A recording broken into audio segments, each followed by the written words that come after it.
ते आता जे सगळे निवडून येतील डाऊनमध्ये त्यांनी सुद्धा हे प्रामुख्याने हाती घेतलं पाहिजे.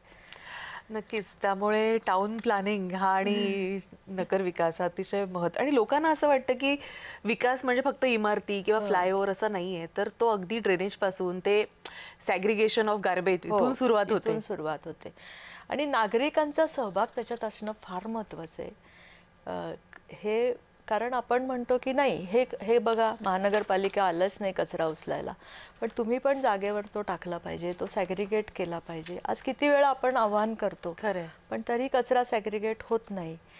किंवा जो कर्मचारी तुमच्याकडे कचरा न्यायला येतो त्यावेळेला तुम्ही त्याला तो दिला पाहिजे. हो. नागरिकांचा सहभाग पण मला वाटतं ह्याच्यात खूप महत्त्वाचा आहे जर आपलं शहर स्वच्छ ठेवायचं तर. खरे मेट्रो सिटीजकडे जर आपण वळालो तर मुंबई, पुणे, ठाणे हे झपाट्यानं वाढत आहेत. मेट्रोज इथे उभ्या राहिलेले आहेत. म्हणजे आपण म्हणतो ना की लास्ट माईल कनेक्टिव्हिटी यावर खूप काम झालेलं आहे ट्रान्सपोर्ट ह्या सगळ्या भागामध्ये जर पाहिलं तर. पण रिक्षावाले पुण्यातले येत नाहीत. नाही आता बऱ्यापैकी ह्याच्यात पण सुधारणा झाली आता पुण्यामध्ये कधी कारण जसं आपण ओला उबरला टॅक्सी येते तशी आता रिक्षा पण यायला लागली आहे. त्यामुळे एक ती सुधारणा झालेली आहे की नाही मी भाडं नाकारेल.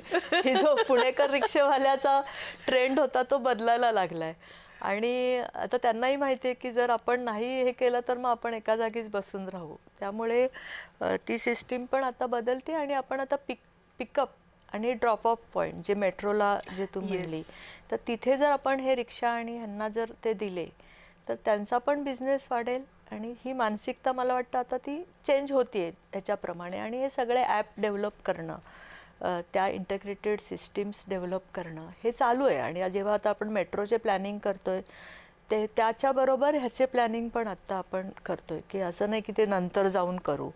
त्यांना थांबे देणं, बस थांबे देणं किंवा छोट्या छोट्या मिनी बस